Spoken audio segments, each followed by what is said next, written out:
सब लोगों ने इसको जो पैंडेमिक की लड़ाई थी इकट्ठे लड़ी है, और इसीलिए हम जीत पाए क्योंकि भारत एक ऐसा देश है जहाँ हम अपना ही नहीं अपने आस पड़ोस वालों का भी ध्यान रखते हैं।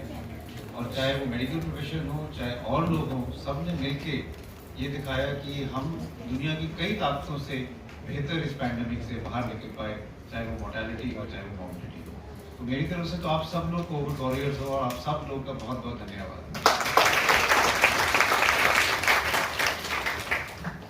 डॉक्टर के दीपक, doctor Anant Biradar ji, doctor Kochar, doctor Taneja, doctor Dawas, doctor D M Sharma, और जो यहाँ पे इस सेमिनार पे गेस्ट आए हैं, स्टूडेंट्स, लेडीज एंड जेंटलमैन। सबसे पहले तो मैं इंटरनेशनल नेचुरोपैथी फाउंडेशन, सूर्य फाउंडेशन, स्टूडेंट्स एसोसिएशन और डिपार्टमेंट ऑफ फिजियोलॉजी को बहुत बहुत बधाई देना चाहूँगा कि उन्होंने पल्स के दौरान ऐसे सेमिनार के बारे में सोचा जो हमारी धरोहर है, जो हमारे ट्रेडिशन है, उसको आगे लाता है। स्पेशली जो हेल्थ सेक्टर है, जहाँ पे मुझे लगता है कि बहुत टाइम से ये पीछे रह गया है, इसको हमें आगे ले जाने की जरूरत है। इसके कारण कई हैं। डॉक्टर दीपक ने बताया कि एक समय ऐसे था जब दुनिया देखती थी कि भारत में क्या इलाज हो रहा है, आयुर्वेद है और जो चीज़ें हैं यहाँ पे कैसे चल रही है। लेकिन जब कई कॉलोनियल रूल आए और रूलर्स आए, कुछ हद तक ये बिखर गया, दब गया और आगे इसका प्रचार नहीं हो पाया। तो ये बहुत ज़रूरी है कि हम उसको फिर से शुरू करें, क्योंकि वो हमारे लिए ही नहीं ज़रूरी है, सारी दुनिया के लिए ज़रूरी है। अगर हमें दुनिया में एक हेल्थ का एक नया स्टैंडर्ड बनाना है, then traditional medicine is the only way out. और वो आज के टाइम में और भी ज़्यादा ज़रूरी है, और इसके दो मेजर कारण हैं। एक कारण ये है कि अगर हम डिजीज़ प्रोफाइल देखें, बीमारियों के बारे में देखें, तो दुनिया में ही नहीं हमारे देश में भी डिजीज़ प्रोफाइल पिछले 15-20 साल में एकदम बदल गया। शुरू में 30-40 साल पहले हमारा पूरा फोकस इन्फेक्शस डिजीज़ पे होता था, न्यूनेटल डेथ्स पे, जो नए बच्चे पैदा होते हैं उनमें जो डेथ्स होती थी, सेप्सिस पे, इन्फेक्शन पे, मैटरनल मोर्टेलिटी पे, स्मॉल पॉक्स, पोलियो जैसी बीमारियों से लोग डरते थे। और 60-70 के दशक में सारा focus malaria prevention, TB prevention पे था। लेकिन ये काफ़ी हद तक बदल गया।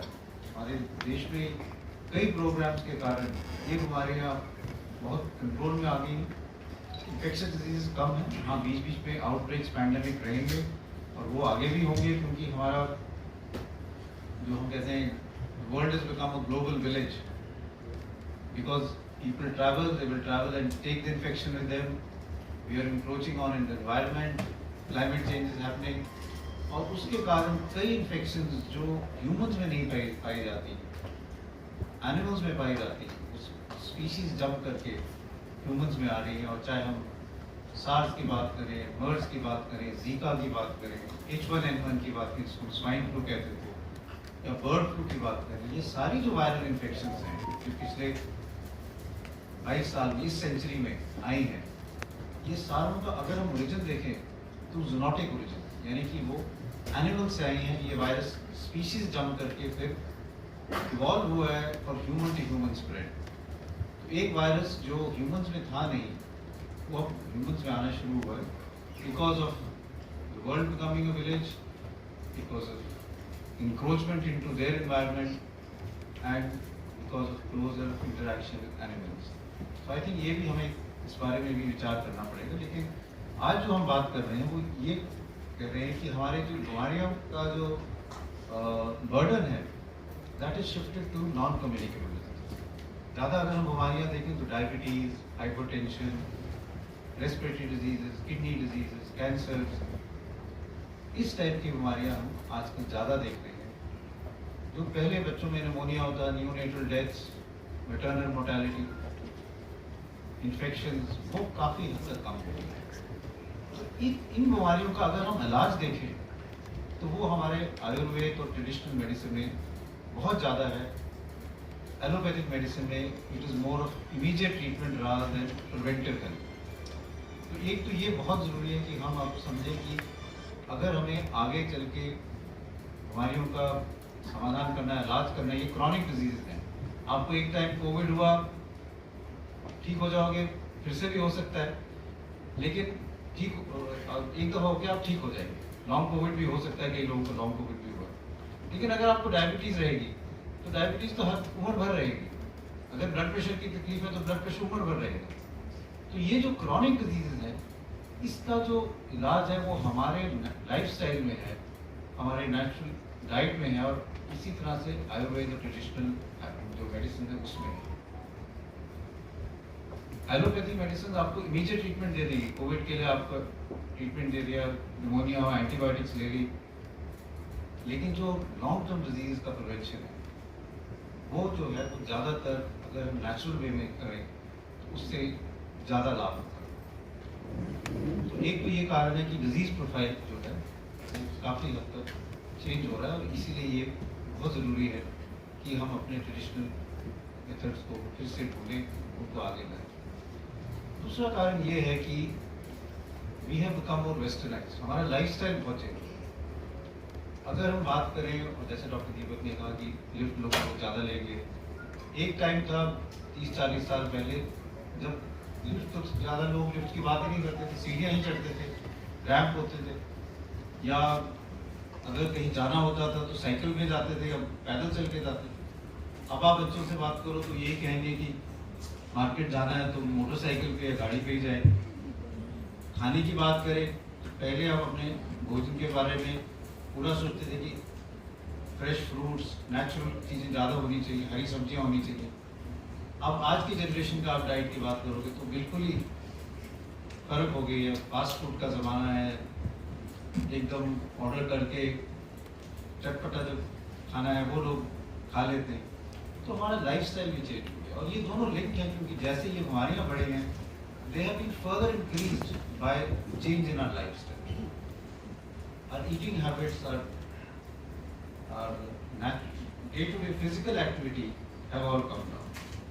और इसीलिए I think it is important कि हम फिर से विचार करें कि हम पहले वाले जो सिचुएशन थी जहाँ पे हम बीमारियों को कंट्रोल कर पाते थे, वो वहाँ पे हम कैसे, क्योंकि आगे के लिए हमें जो है we have to look at preventive health. हमें ये सोचना है कि हमें बीमारियों को होने नहीं देना, हम अपनी लाइफस्टाइल को कैसे चेंज करें जिससे अगर हमारे में टेंडेंसी भी है, कुछ कहेंगे जी मेरे को हाइपरटेंशन की टेंडेंसी है, हाई कोलेस्ट्रॉल की टेंडेंसी है, तो हम उसको रोक कैसे सकते हैं या डिले कैसे कर सकते हैं।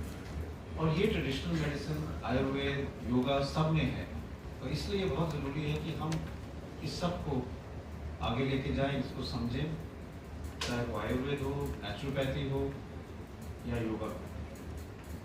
प्रॉब्लम क्या है? प्रॉब्लम ये है कि आजकल के ज़माने में जो रह रहे हैं, we are living in what people say evidence based medicine. Evidence based medicine, तो इसका एविडेंस क्या है कि ये इलाज हम बात कर रहे हैं वो काम कर रहे हैं। हमें पता है कि कई सेंचुरी से ये यहाँ पे यूज हो रहा है, लेकिन is that evidence enough for western world? Is that evidence enough for us? That is where we need to look at how can we generate evidence, and it is the responsibility for all of us, for all scientific institutions to generate that evidence, because then only will it be accepted in the Western world. I will give you an example. Many years ago, 10-12 साल हो गए, उससे पहले भी हमने एक paper किया था डॉक्टर दीपक के साथ योगा पे और अस्थमा पे, दमे पे, और जो पब्लिश हुआ, और हमने शो किया कि अगर आप योगा करो, पेशेंट्स अस्थमा के थे, तब हमें योगा कराने के लिए आचार्य आते थे छतरपुर मंदिर से, और उन्होंने हमने स्टडी करके पब्लिश किया, उसमें ऑटोनॉमिक फंक्शन भी देखा। बाद में हमने अभी कुछ 8-10 साल पहले पेशेंट जिनको COPD है, ब्रोंकाइटिस है, उन पे रिहैबिलिटेशन एक टाइप ऑफ ट्रीटमेंट है जो वेस्टर्न वर्ल्ड में किया जाता है, उसको योगा के साथ कंपेयर किया। अगर हम योग करें और 12 हफ्ते का एक पूरा प्रोटोकॉल बनाया है, जिसमें पहले 6 हफ्तों के लिए वो हॉस्पिटल आके उनको योग कराया जाता, फिर वो घर पे करते थे, और हमने एविडेंस जो ढूंढा वो सिर्फ सब्जेक्टिव नहीं था, ऑब्जेक्टिव भी था। ब्लड पैरामीटर्स देखे, इंफ्लेमेटरी मार्कर्स देखे, CRP देखा, ऐसी कई चीज़ें देखी जो खून में, और ये पाया कि योगा के साथ भी बॉडी में जो इन्फ्लेमेशन है जो इस बीमारी के कारण होता है वो एकदम कम हो जाता है। It was better than traditional standard form of treatment जो वेस्ट में एक्सेप्टेड है, which is known as pulmonary rehabilitation. और मैं ये भी कहना चाहूँगा कि ये दो जगह मैंने ये पेपर प्रेजेंट किया है, एक शिकागो में किया, एक मॉन्ट्रियल में, और वहाँ पे लोकल मीडिया में इसको इतना अपटेक मिला है कि वहाँ पे लोगों ने इसको बहुत ज़्यादा अप्रिशिएट किया कि योग कैन बी लोकल मीडिया।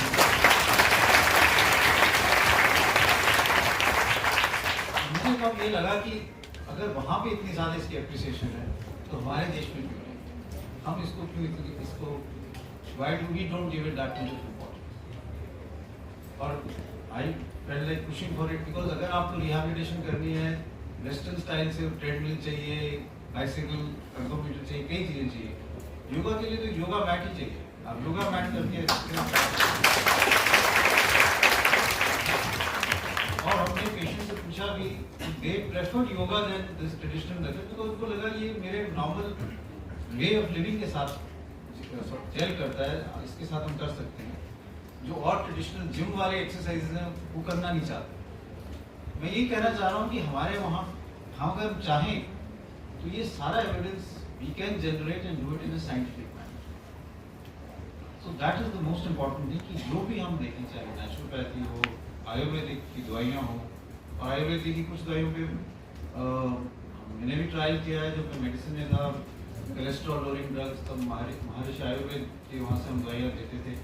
हमारा प्रोजेक्ट था, सर्जरी वाले उसको आगे ले जा रहे हैं डायबिटीज़ के लिए भी।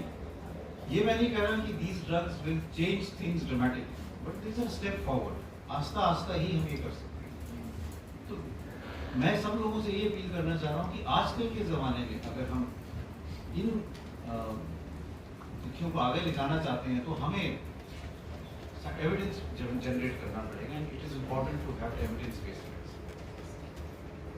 आयुर्वेद वालों के लिए भी ये जरूरी है, नेचुरोपैथ वालों के लिए भी जरूरी है, योग वालों के लिए भी ये जरूरी है कि हम ऐसी ट्रायल्स करें और ऐसी ट्रायल्स करके ऐसी जगह पब्लिश करें कि दुनिया इसको माने कि हाँ ये जो भारत में पुरानी चीज़ें थी जो पुराने टाइम से आ रही हैं, इसका फायदा है और इसको हमें आगे लेके।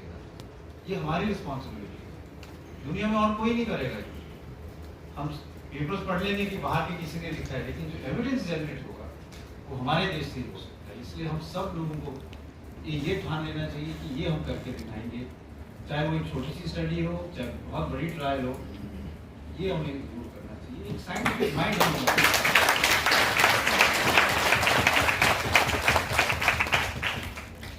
ये भी मैं कहना चाहूँगा कि ये हमें पैंडेमिक ने भी सिखाया। कोविड के दौरान अगर आप देखो तो हर एक घर में लोगों ने ट्रेडिशनल मेडिसिन ही का इस्तेमाल किया, चाहे काढ़ा हो, चाहे दूध में हल्दी वाला की हो, चाहे और कई चाहे आयुर्वेदिक दवाइयाँ ली, भाप ली हो, आप सबके सब एक एक ट्रेडिशनल मेडिसिन बता सकते हैं, जल नीति की हो, इतना कुछ किया है। और सबने ये देखा कि उसके कारण ही हमारी मोर्टेलिटी भी कम रही, लोग जल्दी रिकवर हुए और कई लोगों की जान।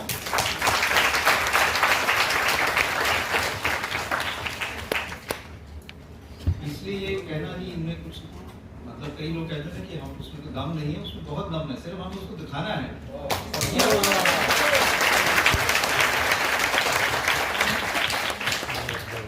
और मेरा ये मानना है कि आगे जाके अगर दुनिया में मेडिसिन को प्रोग्रेस करना है, we will have to develop integrated medicine.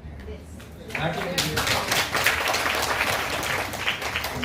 मैं ये भी समझता हूँ कि कई इंस्टीट्यूट एम्स एनएमसी के अंदर नहीं आता, इसलिए हम ये कोशिश भी कर रहे हैं कि कई इंस्टीट्यूट्स में एमबीबीएस के साथ इलेक्टिव कोर्सेज होने चाहिए, चाहे वो नेचुरोपैथ पे हो, चाहे योगा पे हो, चाहे आयुर्वेद पे हो। इससे कोई स्टूडेंट जो है वो एमबीबीएस भी करना चाहे तो साथ में आयुर्वेद भी कर ले, नेचुरोपैथ भी कर ले, योगा का कोर्स इलेक्टिवली कर ले।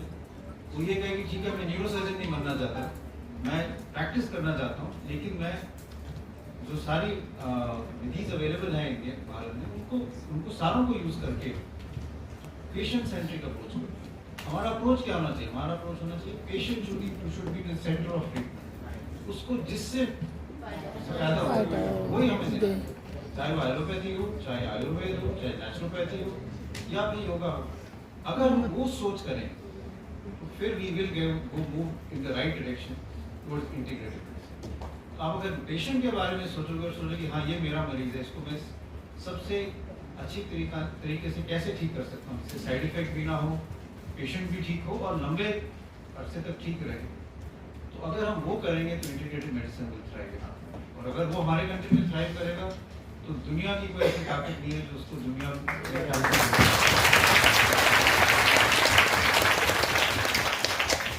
इसलिए मैं आप सबसे यही कहूँगा कि हम सबको एकजुट होके एविडेंस जनरेट करना है कि हम ये दिखा दें कि ये जो हमारे यहाँ पे ट्रेडिशनल मेडिसिन आ रही है, आए हुए इतने सेंचुरी से आ रहा है, नेचुरोपैथ है, योगा है, ये जो है ये कितना यूजफुल है और आगे के लिए स्पेशली जैसे डिजीज प्रोफाइल चेंज हो रहा है, तो इसके लिए हम लाइफस्टाइल अगर हम मॉडिफाई कर पाएँ, ये चीज़ें हम शुरू से ला पाएँ, तो कई बीमारियों को हम आगे बढ़ने नहीं देंगे, कहीं को रोक पाएंगे और इससे हेल्थ केयर का कॉस्ट भी कम होगा। Cost of health care is high because we are looking at the other end of the tunnel. We have to look at the preventive end of the tunnel.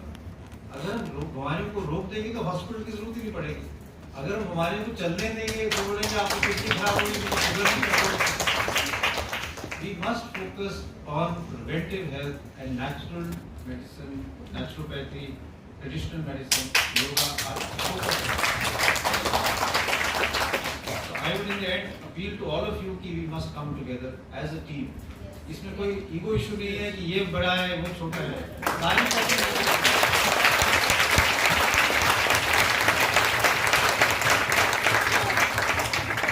और सब एकजुट होके अगर हम साइंटिफिक एविडेंस जनरेट करेंगे तो हम तभी हम आगे बढ़ पाएंगे और हमारे देश में हेल्थ सिस्टम जो है वो बहुत आगे और बहुत तेजी से आगे बढ़ेगा। Thank you very much.